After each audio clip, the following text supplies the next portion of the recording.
너희 대화 처음부터 끝까지 다 들었어. 그날 밤, 나는 조용히 입을 다물고 전화를 들고 있었다. 누구보다 다정하고 믿음직스럽다고 믿었던 내 남편. 그가 낯선 여자와 웃으며 속삭이던 그 말들. 그 말들 속에 담긴 나에 대한 조롱과 멸시는 전화를 쥔 내 손끝마저 얼어붙게 만들었다. 결혼 생활이라는 게 처음부터 완벽할 순 없다고들 한다. 연애 때의 설렘은 시간과 함께 익숙함으로 바뀌고 감정은 점차 무뎌진다고들 한다. 하지만 나는 생각했다. 그 무뎌짐조차도 우리라는 단어 안에 있는 한 끝까지 함께 가는 거라고. 그런데 그 우리는 나만 믿고 있었던 환상이었다. 내가 음식을 차려놓고 기다리던 그날 밤, 그는 다른 여자의 웃음 속에 있었다. 사람들은 말한다. 누구나 실수할 수 있어. 결혼 생활엔 갈등이 있기 마련이야. 너무 예민하게 굴지 마. 하지만 부엌 한켠에 차려놓은 식탁이 식어가던 시간 동안 나는 내 전부였던 결혼이 철저하게 무너지고 있음을 느꼈다. 그녀와의 통화, 그리고 남편의 변명할 수 없는 말들. 그 여자, 능력도 있고 너처럼 우악스럽지 않아. 너는 아빠 있는 게 뭐가 대수냐. 지금이라도 이혼하고 다시 제대로 살아보고 싶다. 그 순간 나는 깨달았다. 이건 단순한 외도가 아니라 나라는 존재 전체를 부정하고 짓밟는 행위라는 것을. 그리고 나는 결심했다. 더 이상 물러서지 않기로. 내 자존심, 내 인생을 지키기 위해 싸우기로. 내가 이 이야기를 꺼내는 이유는 단 하나다. 누군가에게는 작은 불씨처럼 느껴질 수 있는 일들이 누군가에게는 인생 전체를 뒤흔드는 파도가 될 수 있다는 것을 말하고 싶었다. 처음엔 나만 참으면 되겠지라고 생각했다. 하지만 참는 사람은 결국 지워지는 사람이 되기도 한다. 그래서 나는 나 자신을 지우지 않기 위해 내가 누군지, 어디까지 갈 수 있는지를 증명하기로 했다. 그리고 시작된 복수는 단순히 감정의 표출이 아니었다. 철저히 계획된, 아주 정교하고 조용한 반격이었다. 그날 이후 내 인생은 완전히 뒤바뀌었다. 내가 몰랐던 가족의 진실, 내가 외면했던 관계의 균열, 그리고 내가 원했던 진짜 나다운 삶. 그 모든 것을 다시 찾아가는 여정이 시작된 것이다. 안녕하세요. 저는 올해 40을 갓 넘긴 여자입니다. 겉으로 보기엔 그럴듯한 삶이었죠. 넉넉한 환경에서 부족함 없이 자라왔고, 성격은 당차고 명확했고, 하고 싶은 말은 조리 있게 전달할 줄 아는 사람이었어요. 어릴 적부터 무언가에 몰입하면 끝을 봐야 직성이 풀리는 성미였고, 항상 책과 가까이 지내며 모든 것을 논리로 이해하고 싶어 했죠. 경제관념 또한 또래보다 훨씬 일찍 자리 잡았고, 어머니는 작은 용돈 하나에도 이유와 근거를 대며 계획하는 법을 가르치셨습니다. 그래서 저는 숫자에 밝았고, 말보다 행동이 빠른 아이였죠. 그 모든 배경에는 누구보다 강단 있고, 누구보다 철저했던 저희 어머니와 언제나 조용히 뒤에서 지원을 아끼지 않던 아버지가 계셨어요. 하지만 그런 완벽해 보이는 틀 속에도 금은 있었습니다. 가족이라는 틀 안에는 늘 다정함만 있는 것은 아니니까요. 부모님은 제가 아주 어릴 적에 이혼하셨고, 저는 어머니와 단둘이 살아왔습니다. 사랑해서 결혼했지만 끝은 각자의 길이었죠. 이혼 후에도 아버지는 여전히 저에게 깊은 애정을 쏟으셨고, 그 덕분에 저는 두 사람 중 누구 하나의 부재도 느끼지 않을 만큼 안정된 환경 속에서 성장했습니다. 어머니는 절대 나태해지지 않도록 항상 정신을 바짝 차리게 하셨고, 내가 누리는 모든 것은 당연한 게 아니야 라는 말을 입버릇처럼 하셨죠. 그 말 한마디는 지금의 저를 만든 가장 중요한 문장이었습니다. 부모님의 과거 이야기를 들은 건 제가 좀 더 자란 후였어요. 두 사람은 처음엔 회사의 평범한 사원으로 만났고, 신분을 속이고 현장에서 일하던 아버지와 어머니는 서로의 성격에 끌렸다고 했습니다. 하지만 결혼은 녹록치 않았죠. 아버지의 집안은 이미 모든 것을 갖춘 배경이었고, 어머니는 그에 비해 너무도 평범했으니까요. 그래서 어머니는 자신의 선택으로 당당히 이별을 선언했습니다. 그런 집안에 들어가면 내 삶이 불행해질 것 같았다. 그 말이 어머니의 품격이었고, 인생에 대한 감각이었습니다. 하지만 아이러니하게도 두 사람이 완전히 등을 돌린 직후에 저희 존재가 드러났고, 손주가 귀한 집안에서 그 사실은 다시 결혼이라는 이름으로 이어지게 했습니다. 운명이란 때때로 참 야속하고도 우습죠. 사랑으로 시작했지만 삶은 그렇게 돌아가지 않았고, 결국 두 사람은 다시 이혼하게 되었지만 놀랍게도 원수처럼 지내지 않았습니다. 서로에게 이미 감정은 끝났지만 저라는 하나의 존재 앞에서 두 사람은 좋은 부모로서 협력하며 지냈고, 저는 그 덕분에 상처 없이 자라날 수 있었습니다. 아버지의 품은 따뜻했고 어머니의 원칙은 단단했으며, 그 조합 속에서 저는 누구보다 당당한 아이가 되어갔습니다. 그런 제 삶이 어느 날 예상하지 못한 방향으로 휘어지기 시작한 건 아주 사소한 불안감 하나에서 비롯된 일이었습니다. 남들은 아무 일도 아니라며 웃고 넘길 만큼 작디작은 조짐이었는데 그게 결국 제 인생을 바꿔버릴 첫 균열이 될 줄은 그땐 몰랐습니다. 이혼 가정에서 자랐다고 하면 흔히들 부정적인 시선을 던지곤 하죠. 하지만 저는 그런 시선과는 조금 다른 삶을 살아왔습니다. 부모님의 이혼이 제게 상처로 남기보다는 오히려 단단한 뿌리처럼 작용했던 것 같아요. 엄마는 늘 삶을 명확하게 보고 계신 분이었고 그런 엄마 밑에서 자란 저는 감정에 휘둘리기보다 이성으로 정리하고 받아들이는 방식을 배웠습니다. 아빠는 저를 사랑했지만 제가 누구와 함께 살아야 더 바르게 자랄 수 있는지 아는 분이었기에 더 나은 환경이 아닌 더 올바른 방향을 선택해 엄마에게 저를 맡기셨죠. 엄마는 절대 저를 부유한 삶에 취하지 않도록 단단히 다잡아 주셨습니다. 그 덕분에 저는 부모 중 누구 하나의 빈자리도 느낄 틈 없이 또래보다 훨씬 빨리 어른이 되어 갔어요. 저는 어릴 적부터 유난히 계약이라는 개념에 집착했어요. 아마도 엄마의 영향이 컸던 것 같아요. 엄마는 무언가를 원할 때마다 꼭 이렇게 물으셨거든요. 그걸 왜 갖고 싶은데? 그냥 갖고 싶은 거야? 아니면 꼭 필요한 거야? 그래서 저는 자연스럽게 작은 공책에 갖고 싶은 이유를 하나씩 정리하게 됐고, 때로는 그걸 갖기 위해 어떤 약속을 지킬 수 있는지도 함께 적어두곤 했죠. 지금 생각해보면 그건 단순한 부탁이 아니라 세상과의 첫걸의 연습이었던 것 같아요. 그 물음은 단순한 소비를 넘어서 제가 세상과 관계를 맺는 방식의 시작이었습니다. 어릴 적부터 저는 내가 가진 것의 의미 그리고 그것을 얻기 위해 어떤 논리가 필요한지를 먼저 고민하는 아이였어요. 그런 방식으로 키워졌기에 돈이라는 개념 역시 아주 일찍부터 체득할 수 있었습니다. 그저 써버리는 대상이 아니라 계획하고 쌓고 늘려가는 과정으로 받아들였죠. 초등학교 저학년 때부터 정리해온 용돈 기록장이 아직도 뭔가 책장에 남아있어요. 그건 단순한 종이뭉치가 아니라 제 삶에서 처음으로 돈을 의식하며 배워나간 흔적이자 작은 투자서였던 것 같아요. 그렇게 길러진 습관은 제 삶을 이끄는 기준이 되었고, 중학생이 되면서 저는 방과 후 동네 도서관에서 책 정리를 도왔어요. 정식 아르바이트라기보다는 도서관 선생님이 제 성실함을 믿고 맡겨주신 일이었죠. 그렇게 받은 소액의 봉사비도 저는 한 푼도 허투루 쓰지 않았어요. 절반은 저축 통장에 차곡차곡 모아두었고, 나머지 절반은 아빠와의 약속대로 주식 공부용 투자금으로 사용했죠. 그때 아빠가 해주신 말이 아직도 기억에 남아요. 돈을 모으는 것도 중요하지만 흐름을 잃는 눈을 키우는 게 더 중요하단다. 어린 저에겐 그 말이 참 멋있게 들렸고, 저는 그 순간부터 돈의 흐름을 배우기 시작했어요. 그 모든 것이 어린아이가 하기엔 조금은 비정상적으로 보일 수도 있었겠지만, 제겐 당연한 성장의 방식이었습니다. 아마 그때부터였던 것 같아요.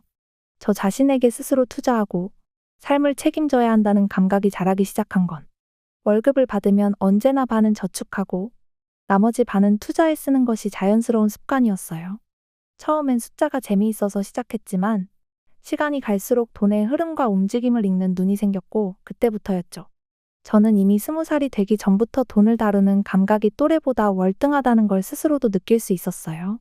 그렇게 체계적으로 자립하는 동안에도 엄마는 단 한 번도 아빠의 직업에 대해 구체적으로 이야기해주지 않으셨어요. 다만 매주 일요일, 정갈한 차림으로 저를 찾아와 차분히 웃어주던 아빠의 모습이 전부였죠. 아빠가 무슨 일을 하는지는 몰랐지만 굳이 알고 싶지도 않았어요. 저에겐 엄마와의 안정적인 일상과 아빠와의 따뜻한 주말이 더 중요했으니까요. 그렇게 저는 조용하고 안정적인 청소년기를 보내고 대학에 진학해 특별한 일 없이 졸업 후 사회에 진출했어요. 휴학 한 번 없이 성실하게 다녔고 졸업 후엔 또래들처럼 직장을 다니며 바쁘게 살기 시작했죠.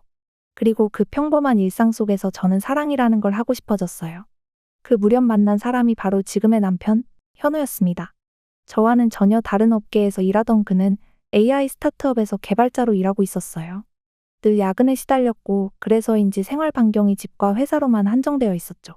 그래서 저는 그가 순수하고 안정적인 사람일 거라고, 적어도 바람은 피우지 않을 거라고 믿었어요. 연애할 때도 그는 대부분 집과 회사에 있었고 제가 그의 스케줄에 맞춰 데이트 일정을 조정하곤 했죠. 그렇게 우리는 약 3년의 시간을 함께했고 결국 결혼을 결심하게 되었어요. 물론 그 과정이 완전히 순탄하진 않았습니다. 다투기도 하고 심지어는 이별 얘기까지 나올 만큼 깊게 충돌한 적도 있었지만 묘하게 쉽게 끝나지 않았어요. 시간이 흐르면서 우리는 서로의 다름을 받아들이게 되었고 그 끝에 결혼이란 선택지를 마주하게 된 거죠. 결혼 준비는 대체로 평화롭게 흘렀고 남편 역시 불만 없이 모든 절차에 성실히 임했어요. 하지만 시댁에서 제가 이혼 가정에서 자란 딸이라는 사실에 불편함을 느끼고 있다는 건 느낄 수 있었어요. 말은 하지 않았지만 눈빛과 분위기에서 분명한 거리감이 있었고 그건 엄마와 아빠도 알아차렸을 거예요. 그래서였을까요? 상견례가 다가오던 어느 날 저는 엄마에게 조심스럽게 말을 꺼냈죠. 엄마, 이번 주 토요일에 상견례 하기로 했어. 우리 둘만 예약하면 되겠지? 그 말에 엄마는 의외의 대답을 하셨어요. 왜 너랑 나 둘만 해? 아빠도 가야지. 너 상견례잖아. 내 아빠가 빠지면 그게 말이 돼? 순간 저는 말문이 막혔어요. 이혼한 부모님이라면 보통 결혼식조차 한쪽만 오는 게 상식처럼 느껴졌던 터라 아빠는 당연히 오지 않을 거라고 생각했거든요. 그때 엄마는 담담히 말했어요. 엄마랑 아빠는 헤어진 거지. 너랑 아빠는 아니잖아. 내 결혼인데 아빠가 와야지. 주눅 들지 마. 넌 멋진 아빠를 둔 딸이야. 그 말이 왜 그토록 뭉클하게 들렸는지 모르겠어요. 그날 이후로 저는 그 상견례가 단순한 가족 행사 그 이상이 될 거라는 걸 어렴풋이 느끼기 시작했습니다. 하나뿐인 딸의 결혼이었기에 아빠도 당연히 상견례에 참석하겠다고 하셨어요. 결혼식에서도 아빠 손을 꼭 잡고 입장하겠다는 엄마의 말에 저는 순간 울컥했죠. 이혼한 부부 사이에서도 서로에 대한 최소한의 배려와 존중이 있을 수 있다는 걸. 그리고 그 중심엔 언제나 제가 있었다는 걸 그날 처음으로 또렷이 느꼈습니다. 예상대로 아빠의 등장만으로 상견례 자리는 공기의 밀도가 달라졌어요. 시댁 쪽의 미묘한 경계심은 아빠와 악수를 나누는 순간 아주 조용히 사라졌고 누구보다 궁금하다는 눈빛을 숨기지 않던 시어머니조차 어머, 정말 멋지시네요. 따님이 우아한 이유를 이제야 알겠어요. 라고 말을 건넸죠. 그냥 평범한 직장인입니다. 아빠는 미소 지으며 자신을 그렇게 소개했어요. 그 말에 담긴 절제와 품 있는 말보다 더 많은 걸 말하고 있었고 그 순간 저는 그 어떤 과시보다 더 큰 신뢰와 자부심을 느꼈습니다. 현우 역시 아빠와의 대화를 꽤 즐거워했고 두 사람은 같은 기술 업계에 있다는 공통점으로 꽤 긴 대화를 나누었죠. 그렇게 상견례는 뜻밖의 화기애애한 분위기 속에서 마무리되었고 그날 이후로 저는 조금은 다른 감정으로 아빠를 바라보게 되었어요. 시간이 흘러 결혼식도 잘 치렀고 처음 약 2년 동안은 말 그대로 꿈을 걷는 듯한 나날이 이어졌어요. 지금까지의 모든 선택이 옳았다고 믿을 만큼 안정되고 따뜻한 결혼 생활이었죠. 하지만 그 평온함은 생각보다 오래가지 않았습니다. 어느 날부터인가 남편은 조금씩 달라지기 시작했어요. 연애 시절 자상하고 섬세하던 현우는 점점 무뚝뚝해졌고 대화는 줄어들고 그의 눈빛에는 더 이상 애정이나 존중이 담겨있지 않았습니다. 제가 먼저 말을 걸면 짧게 대답하거나 아예 외면했고 작은 문제에도 짜증을 내거나 집 밖으로 나가버리기 일쑤였어요. 애써 화를 누르고 대화를 시도하면 지겹다, 듣기 싫다 는 말만 돌아왔고 말끝마다 꼭 한마디씩 저를 긁는 비아냥이 따라붙었죠. 어느새 저희 부부는 서로를 향해 마음을 열지 않는 상태가 되었고 사소한 오해도 풀지 못한 채 쌓여가는 생활은 제 숨을 점점 더 조이기 시작했어요. 아무리 노력해도 소용없다는 느낌이 들면 사람은 체념하게 되잖아요. 저 역시 그랬어요. 그리고 체념은 분노보다 더 무서운 시작이라는 걸 그땐 몰랐습니다. 그날도 여느 날처럼 별일 아닌 문제로 현우와 말다툼이 있었어요. 그렇게 큰일이 아니었고 더 이상 감정을 키우고 싶지 않아서 저는 먼저 고개를 숙이며 마무리하려 했죠. 그냥 넘기고 싶었어요. 서로 기분 풀고 아무 일 없었다는 듯 저녁을 함께 먹는 평범한 하루가 되길 바랐어요. 그래서 퇴근 시간에 맞춰 평소보다 더 정성스럽게 음식을 준비했어요. 아침에 있었던 언쟁이 자꾸 떠올라서 오늘은 진짜 화내지 말자. 내가 조금만 더 참고 잘해보자. 라고 몇 번이나 되뇌었죠. 하지만 시간이 지나도 현우는 오지 않았어요. 연락 한 통 없이 아무런 예고도 없이. 처음엔 야근인가 싶었고 혹시 아침에 다퉈서 기분이 나빠 일부러 그러는 건가 싶기도 했어요. 그래서 참았어요. 묻지 않고 기다리기로 했어요. 그런데 밤 10시가 넘었을 때도 아무 연락이 없었고 식탁 위 음식은 식어가고 저는 밥도 먹지 못한 채 손만 조용히 맞잡고 앉아 있었어요. 그 순간 마음속에서 터지는 소리가 들렸어요. 참자고 다짐했던 감정은 이미 오래전에 무너져 있었던 거예요. 결국 전화를 걸었죠. 1번, 2번, 3번. 받지 않았어요. 왜인지 모르겠지만 그날따라 그 침묵이 더 분하고 더 아프게 느껴졌어요. 악에 바친 마음으로 4번째 전화를 걸었을 때 신호가 끊기고 드디어 연결음이 멈췄습니다. 그리고 그 순간 전화를 통해 들려온 소리는 내가 아는 그 목소리가 아니었어요. 낯선 여자. 신이 나서 웃으며 떠드는 여자. 마치 오랜 친구와 수다를 떠는 듯한 그 느긋하고 밝은 목소리는 이 상황 자체를 인지하지 못한 듯했고, 전화를 받은 사실조차 모른 채 그는 남편과 자연스럽게 대화를 이어가고 있었어요. 저는 숨을 죽인 채 그들의 이야기를 들었습니다. 말의 톤, 웃음의 간격, 어조의 부드러움. 모든 게 너무도 생경했고 동시에 너무도 익숙했어요. 그동안 나에게 보여주지 않았던, 아니 이제는 완전히 잊어버린 줄 알았던 그 다정한 말투와 자상한 눈빛이 타인에게 흘러들어가고 있었어요. 넌 진짜 예쁘고 부드럽고 천상 여자 같아. 여자가 너 같아야지. 너는 능력도 있고 똑똑하고. 그런 널 왜 내가 놓쳤을까? 나 결혼 잘못한 것 같아. 오래 사귄 죄책감 때문에 결혼했는데 그러지 말았어야 했어. 그래도 어쩌겠어. 당신이랑 당장은 결혼할 수 없었잖아. 그래서 당신한테 결혼하라고 했고 나도 참았어. 조금만 더 버텨. 이제 곧 우리 같이 살 날이 올 거니까. 그 말을 들으며 저는 내 발밑이 꺼지는 느낌이 들었어요. 이건 단순한 외도가 아니었어요. 계획된 배신이었고 공공연한 모욕이었고 그 모든 것을 나 몰래 아니 나를 짓밟으며 진행하고 있었던 겁니다. 내가 아는 그 사람은, 내가 믿은 그 사람은 도대체 어디로 갔을까? 아니, 처음부터 없었던 걸까? 그날 내 결혼은 단 한 통의 통화로 무너졌고 나는 다시 전혀 다른 전장을 마주하게 되었어요. 두 사람의 웃음 섞인 대화 속에서 그 여자의 입을 통해 제가 조롱당하는 순간, 순간적으로 심장이 내려앉고 전신에 피가 빠져나가는 느낌이 어떤 건지 처음 알게 됐어요.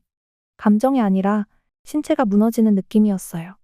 말 그대로 저릿하고 어질한 상태에서 모든 퍼즐이 순식간에 맞춰졌고 오히려 초연해지는 자신을 느꼈습니다. 이제 됐다. 더는 들을 필요도 들을 여유도 없었어요. 저는 전화기 너머로 소리쳤습니다. 좋겠다. 와이프 욕하면서 희덕대는 거. 재밌지? 너네 대화 처음부터 끝까지 내가 다 듣고 있었어. 이미 다 들통났어. 이제 당장 집으로 와. 설명해. 직접 내 눈앞에서. 그제야 두 사람의 대화는 뚝 끊겼고 몇 초간의 침묵이 흐른 뒤 남편의 목소리가 들렸죠. 야, 너는 이제 도청까지 해? 지겹다 진짜. 그만해. 집에 가서 얘기하자. 교양 없는 짓 좀 하지 마. 그 말을 끝으로 그는 전화를 끊었어요.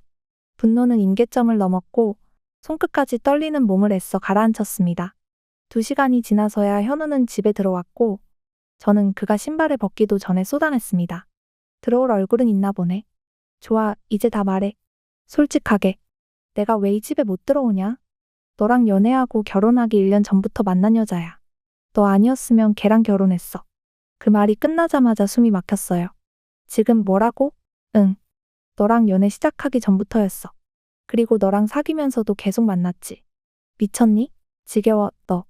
넌 맨날 따지고, 목소리 높이고, 지가 제일 옳다는 식이잖아. 뭐가 그렇게 잘났는데? 이혼 가정 출신에 아빠 있다고 뭐가 나아지냐? 뭘 해주냐고. 걔? 우리 회사 임원이야. 너처럼 딱딱하지 않아. 근데 가질 건 다 가졌어. 그 순간 제 속에서 뭔가가 뚝 끊어졌어요. 그래.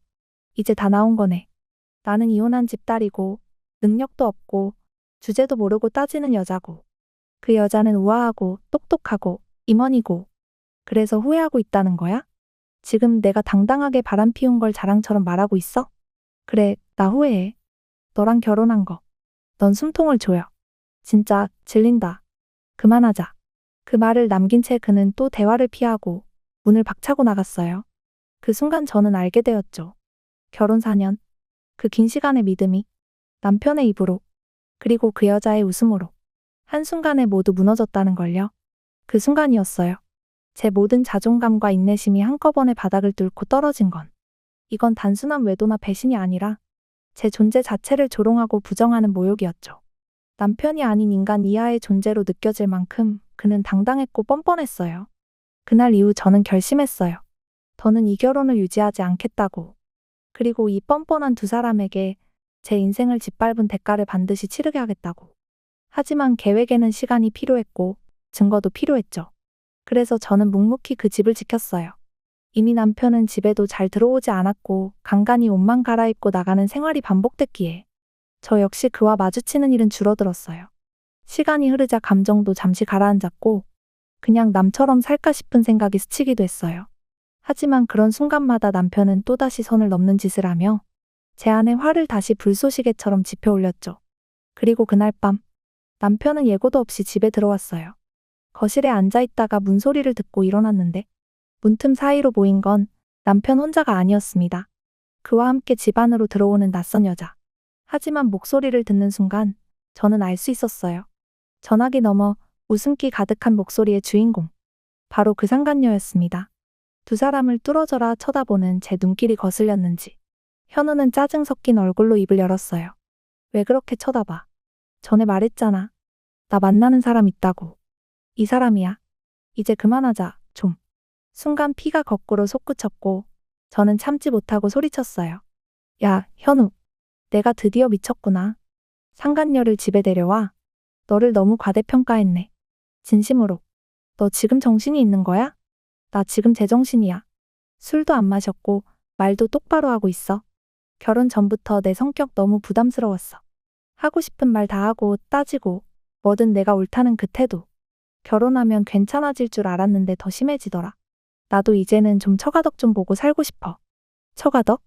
우리 집이 뭐 줄 게 없다고? 그래서 이혼하고 그 뻔뻔한 여자랑 미래를 그리겠다는 거야? 너 제정신 아닌 거 확실하네. 솔직히 말해서 너랑 있으면 아무 도움이 안 돼. 내가 인정받고 싶고 승진도 하고 싶은데 넌 발목만 잡아. 그리고 꼭 네 배경 아니더라도 이젠 너란 존재 자체가 지겨워. 제발 조용히 이혼 좀 해줘. 말문이 막힌다. 지금 바람핀 주제에 당당하게 이혼 요구하는 거야? 그게 사랑이야? 꺼져. 그때 옆에 조용히 서 있던 상간녀가 드디어 입을 열었어요. 표정엔 전혀 죄책감이 없었고 오히려 우아하게 웃으며 말했어요. 저요? 어머, 저한테 말씀하신 건가요? 대충 들었는데 저 이 사람 회사 임원이거든요. 능력 있고 매력 있죠. 게다가 오늘 보니 제가 더 어리고 예쁜 것도 많네요. 어쩌겠어요? 그 말을 듣는 순간 저는 할 말을 잃었어요. 진심으로 그 철판 깐 얼굴을 보며 생각했어요. 역시 상간녀는 아무나 하는 게 아니구나. 얼굴에 철판 3장은 기본이어야 가능한 짓이구나. 상간녀의 뻔뻔한 태도에 말문이 막힐 정도였지만 제가 여기서 기세에 밀릴 순 없었어요. 그래서 조롱 섞인 말로 그녀를 내려쳤고 솔직히 마음 같아선 두 사람을 질질 끌고 나가서 바닥에 내리꽂고 싶었지만 알고 있었죠. 그런 짓으로는 아무것도 해결되지 않는다는 걸. 더는 이 사람들과 말도 섞고 싶지 않았어요. 이미 현우의 모든 행동이 제게 남은 애정마저 산산조각 내버렸고 이 결혼을 버틸 이유도 없어졌으니까요. 그래서 저는 딱 잘라 말했어요. 그래. 더 말하면 나까지 똑같은 사람 되는 거잖아. 좋아. 이혼하자. 서류 준비해와. 그깟 이혼 하자. 제 말을 들은 두 사람은 예상치 못한 쿨한 반응에 표정이 확 밝아졌죠. 숨길 수 없는 안도와 희열. 그리고 현우는 문을 나서며 마지막 찌르기를 남겼어요. 너 진짜지? 말 바꾸기 없다는 거지? 언행일치라며? 그거 지켜. 그들이 나간 뒤 거실 한복판에 혼자 남은 저는 이게 꿈인가 생시인가 싶을 정도로 황당했어요. 근데 이상하게도 속이 시원하더라고요. 모든 감정이 초연하게 정리되었고 이제 정말 끝장을 보겠다는 생각만 남았어요. 그날 이후 저는 칼날을 벼르듯 조용히 움직이기 시작했어요. 저는 늘 분석과 관찰에 강한 사람이었으니까요. 모든 퍼즐을 하나씩 맞추기 시작했고 그 속에 두 사람을 빠뜨릴 함정도 함께 설계했죠.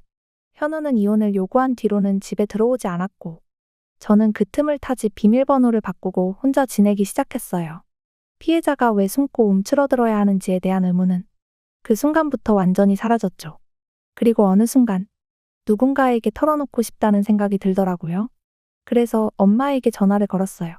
엄마, 말을 꺼내기도 전에 울음이 터졌고 목소리만 듣자마자 마음이 무너져 내렸어요. 엄마는 당황하면서도 조용히, 아주 조용히 제 말을 다 들어주셨어요. 그리고 다 듣고 나서 결단을 내린 듯한 단단한 목소리로 말씀하셨어요. 연아야, 잘 들어. 너 아빠 직업 그동안 왜 제대로 얘기 안 했는지 궁금했지? 응, 근데 엄마, 이 얘기 아빠한테는 하지 마. 나 너무 창피해서 아빠까지 알면 진짜 못 버틸 것 같아. 아니야. 이럴 땐 아빠가 나서야 해. 그 남편, 그 회사. 내 아빠가 만든 회사야. 창업주라고. 뭐, 그래. 그냥 돈 많은 사람이라고만 생각했겠지만 사실은 그 이상이야. 지금은 운영에서 손 뗐지만 아직도 대주주고 의결권 행사도 하고 계셔. 이번엔 아빠의 힘을 빌릴 차례야. 복수하자. 제대로. 말도 안 돼. 기억나니? 아빠랑 내가 처음 만난 곳. 바로 그 회사였잖아. 그때 아빠는 평직원처럼 들어갔지만 사실 그 회사의 설립자였고 이후에 사업을 확장해서 엄청난 성공을 이루셨어. 순간 모든 게 정지되는 것 같았어요. 평생 궁금했던 아빠의 정책, 겸손하다는 이유로 감춰왔던 그 진실, 그리고 지금 그 진실이 복수의 칼날이 되어 제 손에 쥐어진 거죠. 운명이라기엔 너무 정확했고 하늘이 내게 건넨 마지막 칼 같았어요. 저는 엄마의 말을 듣고 처음으로 웃었어요. 잔인하고 서늘한 웃음이었죠. 그래, 이제 제대로 시작하자. 나는 5번째 걸려온 전화를 한참 바라보다가 여유 있는 말투로 받았다. 왜? 이제야 상황 파악 좀 됐어? 나랑 통화할 마음은 좀 들었고? 그의 대답은 한참 뜸을 들이다 흘러나왔다. 무슨 일이 있었는지 다 말해봐. 다 말해? 아까 말했잖아. 그게 다야. 사실 그대로. 너 기억나지? 결혼하던 날 내 아빠 보고 멋지다고 했던 거. 그때 이미 대단한 사람이었고 지금 은퇴해도 여전히 대단한 사람이야. 너 따위야. 종이처럼 접어 날릴 수 있는 수준이라는 거. 아니, 지금 회장도 아닌데 어떻게 사람을 하루아침에? 우리 아빠가 만든 회사야. 회장이 아니어도 최대 주주야. 결정권자란 말이지. 이사회에서 내 짓 다 보고받고 내가 겪은 일까지 다 전달했어. 아빠가 말하더라. 가만 안 두겠다고. 그래도 회사랑 사생활은 구분해야지. 감정으로 사람 자른 거야? 야, 우리 아빠가 어떤 사람인지 몰라? 감정으로 움직이는 분 아니야. 너랑 그 여자 2사람 정보 다 수집했고 근태며 성과며 다 분석했어. 결론? 더럽기 짝이 없더라. 정리할 이유는 넘치도록 충분했어. 그럼 그 여자까지? 그래, 그 여자. 털어보니까 먼지더라. 어린 나이에 그 자리에 앉아있다는 것부터 이상했지. 넌 단순히 질투만 한 거였냐? 내 머리로는 한참 모자랐던 거야. 이제 너희 둘이서 알아서 해. 나는 그 관계에서 완전히 빠질 테니까. 근데 하나 기억해. 2사람이 저지른 그 불륜. 책임은 져야지. 이제부터가 진짜 시작이야. 그 말을 끝낸 뒤 나는 전화를 끊었다. 그는 말문이 막힌 듯 아무 말도 못했다. 그냥 묵묵히 내 말만 듣고 있었지. 그리고 한참 뒤 조심스럽게 묻더라. 그럼 왜 지금까지 이 얘기 안 했어? 내가 그렇게 대단한 줄 몰랐어. 그런 사람이면 나도 다르게 생각했을 텐데. 그제야 깨달은 듯한 태도, 후회를 담은 말투, 착한 척, 순한 척. 지금 와서 뭘 어쩌겠다는 건지. 역겨웠다. 당연히 나는 미동도 없었다. 냉정히 전화를 끊었고 그 후 모든 일이 어떻게 돌아가는지 재밌게 지켜보기만 했다. 하루아침에 잘린 남편과 상간녀의 스캔들은 금세 회사 안팎으로 퍼졌고 징계위원회까지 소집됐다. 단순한 해고로는 안 된다는 판단하에 남편은 다시 불려들어갔고 그 자리에서 모든 경위를 조사받은 후 징계 조치까지 추가로 받게 됐다. 내가 따로 힘쓴 것도 없었다. 그저 진실을 말했고 상대가 자초한 결과였을 뿐이다. 그리고 나는 드디어 끝을 봤다. 멋지게, 잔인하게, 그 어떤 피도 묻히지 않고 깨끗하게 말이다. 결국 남편은 회사 내 풍기물랑과 이미지 훼손이라는 이유로 징계를 받고 퇴직금에서 손해배상을 공제한 채 쫓겨나듯 내쳐졌다. 상간녀 역시 예외는 아니었다. 그녀가 빠르게 승진했던 배경에 대한 내부 조사가 이루어졌고 결국 거액의 뇌물이 오갔다는 사실이 밝혀지며 해고는 물론 회사 차원의 소송까지 엎친 데 덮쳤다. 그토록 뼈를 묻고 싶다던 회사에서 단 하루 만에 발길조차 끊기게 만든 건 다름 아닌 본인들 스스로 자초한 일이었다. 나는 그 광경을 조용히 그러나 통쾌하게 지켜보며 이제 나의 일 법적 응징을 시작했다. 회사에서 벌어진 일은 회사가 책임질 문제고 그들이 나에게 했던 파렴치한 행동들에 대한 법적 책임은 내가 반드시 묻기로 한 것이다. 이혼? 물론 진행했다. 다만 조용히 넘겨줄 생각은 없었다. 이혼 요구를 하며 불륜 사실까지 당당하게 말하던 남편의 육성이 그대로 담긴 녹음 파일은 내가 가진 가장 강력한 무기였다. 나는 곧바로 변호사를 찾았고 남편의 명백한 유책 사유로 이혼 소송을 접수하는 동시에 상간녀에 대한 위자료 청구도 병행에 들어갔다. 기혼자임을 알고도 관계를 유지했다면 소송 가능성은 높습니다. 변호사의 말은 냉정하면서도 확실했다. 나는 더는 망설이지 않았다. 그렇게 2건의 소송이 동시다발적으로 진행되는 가운데 한 통의 전화가 걸려왔다. 평소엔 연락 한 번 없던 시어머니였다. 아휴, 주연이니. 그동안 얼마나 소갈이 했겠니? 우리 아들놈이 정말 못났다. 정말. 내가 다 미안하다. 그동안 내가 너한테 너무 모질게 했지. 다 잊고 얼굴 보고 얘기 좀 하자. 나는 웃었다. 어이없다는 웃음이었다. 왜요? 이혼 가정 출신의 개천에서 용난 딸일 때는 그토록 탐탁지 않으시더니 이젠 회장 딸이라고 하니까 갑자기 안쓰럽고 대견하신가 봐요? 저 어머님과 얼굴 보고 이야기 나눌 정도의 사람 아닙니다. 그쪽 아들도 마찬가지고요. 앞으로 제가 어떻게 하는지 어머님도 지켜보시죠. 그 말에 시어머니는 아무 말도 못했고 나는 전화를 끊었다. 하지만 가장 가소로운 건 그 다음이었다. 내가 응답하지 않자 시어머니는 기어코 나의 엄마에게까지 연락해 상황을 풀어보려 했다. 그저 웃음만 나왔다.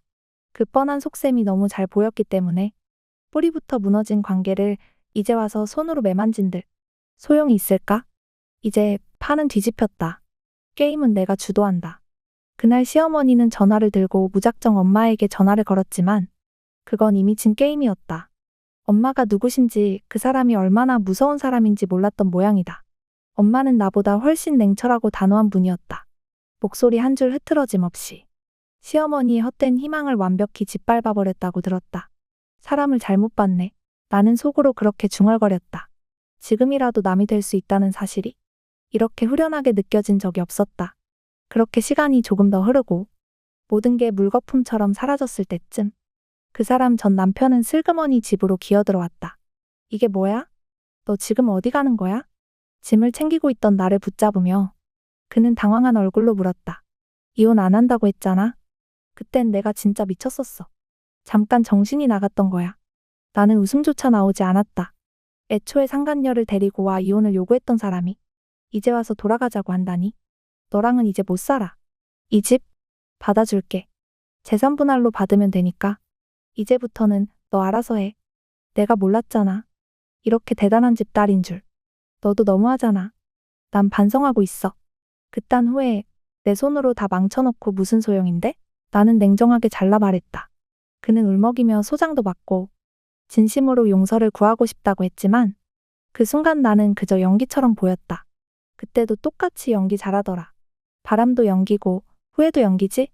나는 조용히 짐을 챙겨 엄마와 함께 살던 그 따뜻하고 익숙한 집으로 돌아갔다. 모든 걸 정리하고 나니 이상하리만큼 마음이 가벼워졌다. 이혼이란 말이 이토록 해방감을 줄 수 있다니? 이게 진짜 자유라는 걸 그제야 느꼈다. 그 후에도 전 남편은 집요하게 연락을 해왔고 애원하고 매달렸다. 하지만 이미 떠난 기차는 돌아오지 않는다는 사실을 그는 몰랐다. 결국 법적으로도 완전한 끝이 내려졌다. 이혼이 성사되었고 나는 더는 그 사람과 아무런 관계도 없었다. 이제부터 나는 나를 배신한 사람들 대신 나 자신을 위해 살아갈 시간이었다. 웃긴 건 전 남편이 끝까지 뭔가 막연한 희망을 품고 있었다는 점이었다. 나는 당연히 그가 대리인을 선임해 법적으로 적극 대응할 줄 알았지만 그는 그냥 묵묵히 소장에 응하고 내가 요구한 절차를 그대로 따랐다. 결국 이혼은 나에게 가장 유리한 방향으로 빠르게 정리되었다. 결과적으로 그는 이혼조차도 기세에서 밀린 것이었다. 그리고 전 시댁 사람들은 우리가 이혼을 한 후 마치 모든 걸 다 잃은 듯한 반응을 보였다고 했다. 이제 와서야 제대로 알았다고. 그때 왜 그런 선택을 했는지 후회스럽다고. 하지만 늦은 깨달음은 아무 쓸모가 없다는 걸 그들은 아직도 모르는 것 같았다. 나는 이제 더 이상 그들과 어떤 인연도 책임도 느끼지 않았다. 아마 사람들이 가장 궁금해할 건 상간녀의 말로였을 것이다. 그녀는 결국 본인이 만든 판에서 스스로 무너졌다. 불륜으로 엮인 커리어는 회사 내부 조사를 통해 부정 승진 사실이 낱낱이 드러났고 나는 그녀를 상대로 정식으로 상간 소송을 진행했다. 동시에 회사 측도 비리 정황이 명확해지자 그녀를 상대로 형사 고소까지 하게 되었고 그녀는 그 후로 법정과 사무실 사이를 오가며 하루하루를 보내는 처지가 되었다고 들었다. 이런 말도 안 되는 상황 속에서 그녀는 딱 한 번 나를 찾아왔다. 정말 간절해 보였다. 뭔가 도움을 받고 싶었던 눈치였다. 하지만 나의 대답은 간단했다. 당신은 그날 내 집까지 당당하게 들어올 만큼 철면 피었잖아요. 이제는 당신 혼자 책임지세요. 그렇게 말한 후 나는 조용히 자리를 떴다. 상간녀는 나를 통해 용서가 아닌 선택의 대가를 배웠을 것이다. 그것이 내가 줄 수 있는 가장 정당하고 확실한 복수였다. 정말 아이러니한 일이었죠. 서로를 그렇게 끈끈하게 믿고 절대 떨어질 일 없을 것 같던 두 사람은 모든 진실이 드러난 후 결국 산산이 부서져 헤어졌다고 해요. 그 누구보다 뻔뻔했던 남편과 상간녀는 결국 법적인 책임까지 모두 떠안으며 업계 블랙리스트에 오르게 되었고 어느 곳에서도 받아주지 않는 신세가 되었다고 들었어요. 그리고 참 우습게도 그 모든 대가를 치른 후에야 남편은 이제와 다시 시작하고 싶다며 뒤늦은 후회를 입에 담더군요. 하지만 이미 그는 저와 관련 없는 사람이 되어 있었고 그 어떤 감정도 남아있지 않기에 냉정하게 그 손을 놓아주었어요. 이렇게 전 남편, 전 시댁과의 인연을 완전히 끊어낸 후에는 가슴이 뻥 뚫린 것처럼 후련했고 그 어떤 말보다 통쾌했죠. 지금 저는 여전히 회사를 잘 다니고 엄마와 함께 조용하고 평화로운 생활을 이어가고 있어요. 그런데 어느 날 아빠가 저에게 조금은 색다른 제안을 하셨어요. 이제 다 알게 됐으니 아빠 회사로 와볼래? 처음부터 배우고 스스로 성장해봐. 내가 도와줄게. 하지만 처음부터 제대로 시작해야 해. 그 제안은 어쩌면 저에게 가장 필요한 변화였는지도 몰라요. 그래서 저는 과감하게 새로운 분야에 도전하기로 결심했고 지금은 낯선 분야 속에서 하나하나 배우며 열심히 적응해 가고 있어요. 물론 쉽진 않지만 매일이 새롭고 제 스스로에 대한 자부심이 조금씩 자라고 있다는 걸 느낍니다. 이제는 언젠가 저도 아빠처럼 당당하게 회사를 이끄는 사람이 되고 싶다는 작은 목표도 품게 되었고요.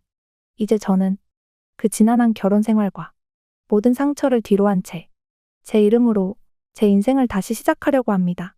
전 남편도, 전 시댁도, 상간녀도 이제는 제 삶과 아무 관련 없는 사람들이에요. 저는 앞으로 더 이상 과거에 붙들리지 않고 진짜 제 몫의 삶을 살아갈 거예요. 그 일이 저에게 남긴 건 상처만이 아니라 사람과의 관계도 일종의 계약이라는, 그리고 그 계약의 본질은 신뢰라는 걸 절절히 깨닫게 해준 강렬한 교훈이었어요. 그리고 저는 알게 되었어요. 가족이라는 단어도 종이 한 장 위에 적힌 관계가 아니라 끝까지 서로를 믿고 지지해주는 사람들에게만 어울리는 이름이라는 것을요. 여기까지 제 긴 이야기를 들어주셔서 감사합니다. 앞으로도 저는 누구보다 당당하게 그리고 조금은 더 지혜롭게 살아가려고 해요. 처음에는 그저 평범한 삶을 살 줄 알았습니다. 부족함 없는 환경에서 자라고 엄마의 사랑과 아빠의 지원 속에서 바르게 자라왔기에 제 인생은 안정적이라 믿었죠. 사랑을 했고 결혼을 했고 믿었습니다. 하지만 결국 저는 배신당했습니다. 함께 웃고 미래를 꿈꾸던 사람이 다른 여자를 선택하고 그 여자는 뻔뻔하게 제 앞에 나타났습니다. 처음엔 화가 치밀었고 눈물이 나왔고 심장이 찢어질 것 같았지만 결국 저는 차분히 그리고 단단하게 대응했습니다. 싸움 대신 전략을, 분노 대신 이성을 택했죠. 그 결단이 결국 저를 구했습니다. 저는 용서보다 더 강한 자기 존중을 택했고 저를 짓밟은 사람들에게 똑같은 방식으로 되갚아주지 않으면서도 분명한 대가를 치르게 만들었습니다. 결국 우리는 이 이야기를 통해 알게 됩니다. 진짜 강함은 침착함에서 나온다. 누구나 분노할 수 있지만 감정을 조절하고 이성적으로 싸우는 사람이 이깁니다. 사랑은 변명이나 핑계가 될 수 없다. 배신은 선택이며 선택에는 반드시 책임이 따릅니다. 가족이란 피로 맺어진 존재만이 아니다. 끝까지 믿어주는 사람, 나를 지켜주는 사람이 진짜 가족입니다. 여성은 결코 약하지 않다. 자기 자신을 지키기 위해 싸우는 여성은 누구보다도 단단하고 멋집니다. 사람은 누구나 인생의 어느 시점에서 무너지기도 하고 다시 일어서야 할 순간을 맞이합니다. 그럴 때 중요한 것은 누구를 탓하느냐가 아니라 나를 어디에 세울 것이냐입니다. 이 이야기는 단순한 복수극이 아닙니다. 자기 존엄을 되찾고 스스로의 가치를 증명한 한 여성의 성장기입니다. 그녀는 상처 위에 성장을 더했고 배신 위에 믿음을 다시 쌓아 올렸습니다. 그리고 결국 자신을 선택했습니다. 이제 그녀는 다시 웃고 다시 일하고 아빠의 회사를 통해 새 출발을 하며 완전히 새로운 인생을 살아갑니다. 과거는 잊지 않되 그 과거에 머물지 않습니다. 그녀는 더 이상 누구의 아내, 누구의 며느리가 아니라 자기 자신으로 온전히 살아가는 사람이 되었습니다. 당신은 어떻게 느끼셨나요? 댓글로 당신의 생각을 들려주세요. 이 이야기가 여러분께 작은 감동, 잠시 멈춰 생각해보는 계기, 혹은 바쁜 일상 속 따뜻함이 되어주었다면 저희는 더할 나위 없이 기쁩니다. 여러분의 좋아요와 댓글, 구독은 이 이야기가 더 많은 사람들에게 닿을 수 있도록 따뜻한 다리 역할이 되어줍니다. 끝까지 함께해 주셔서 진심으로 감사드립니다. 늘 평안하시고 행복한 일들로 가득한 나날 되시길 진심으로 바랍니다.